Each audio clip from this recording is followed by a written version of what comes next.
भूतनी की Dastak. Moral story. बात कुछ वर्ष पहले की है। मुझे नागपुर जाना पड़ा। मेरी बुआ की बड़ी बेटी की शादी थी। शादी का पूरा आयोजन नागपुर में ही था। मम्मी पापा नहीं जा सके, इसलिए मेरी पत्नी सुनीता और मैं नागपुर जाने का निश्चित किया। नागपुर जाने के लिए मैंने अपनी निजी कार का इस्तेमाल किया। ऑफिस से आने जाने के बाद पूरी तैयारी, घर से निकलने में रात 10 बज गई। जबलपुर से नागपुर का रास्ता लगभग 5-6 घंटे का है।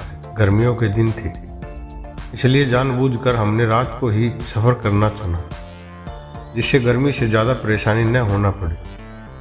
लगभग 2 बज रहे थे। मुझे बहुत नींद आ रही थी, जिसकी वजह से मुझे झपकियाँ आने लगी। गाड़ी के बाहर गुप अंधेरा था। सड़क में एक भी वाहन नहीं गुजर रहा था। आगे एक पुल बना था, इसलिए हमें डाइवर्जन का इस्तेमाल करना पड़ा। कुछ दूर जाकर हमें सड़क के बारे में कुछ समझ नहीं आ रहा था। डामर की रोड खत्म हो चुकी थी और कच्ची सड़क प्रारंभ हो चुकी थी।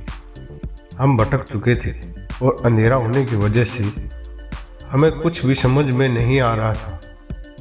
उसी समय हमारी गाड़ी पंचर हो गई। अब हम बहुत डर चुके थे। चारों तरफ गुप्त अंधेरा था।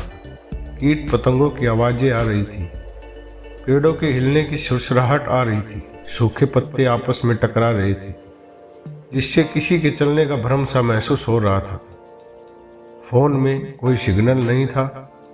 गाड़ी के टायर बदलने की मेरी हिम्मत बाहर देखकर जवाब दे रही थी।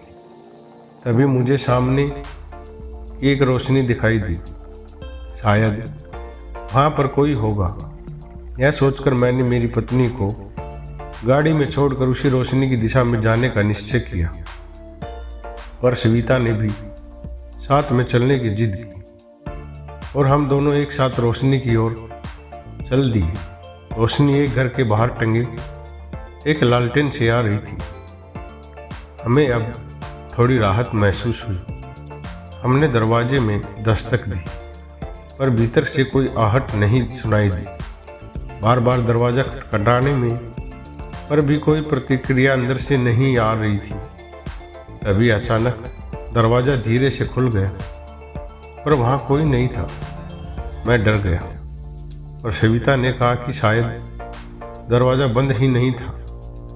नैतिकता के आधार पर हमें बाहर ही इंतज़ार करना चाहिए था, पर हम डर और परेशानी की स्थिति में नैतिकता को भूलते हुए अंदर प्रवेश कर गए। अंदर कोई भी नहीं था। एक खाट रखी हुई थी, कुछ चादर और धूल की परत हर तरफ बिछी हुई थी। ऐसा प्रतीत हो रहा था कि जैसे यहाँ वर्षों से कोई नहीं आया हो। हमने दरवाजे को बंद कर धूल साफ कर वहीं पर बैठकर लालटेन जलाने वाले का इंतजार करने लगे। अब लालटेन बुझ चुकी थी।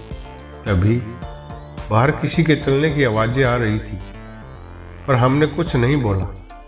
ऐसा लग रहा था कि कई लोग हैं जो घर के आसपास चल रहे हैं।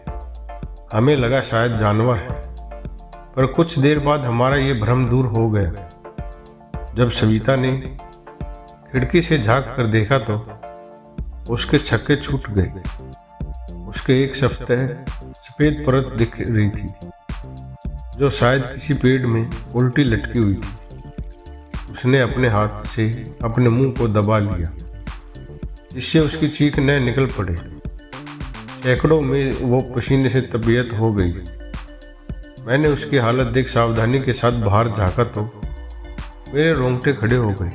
वहाँ एक नहीं, कई सफ़ेद परछाइयाँ थीं। कुछ पेड़ों में लटकी हुई तो कुछ आसपास टहल रही थी। मेरे दिल की धड़कन धक हो के कुछ समय के लिए रुक गई थी। दिमाग काम नहीं कर रहा था। रोंगटे खड़े हो गए थे।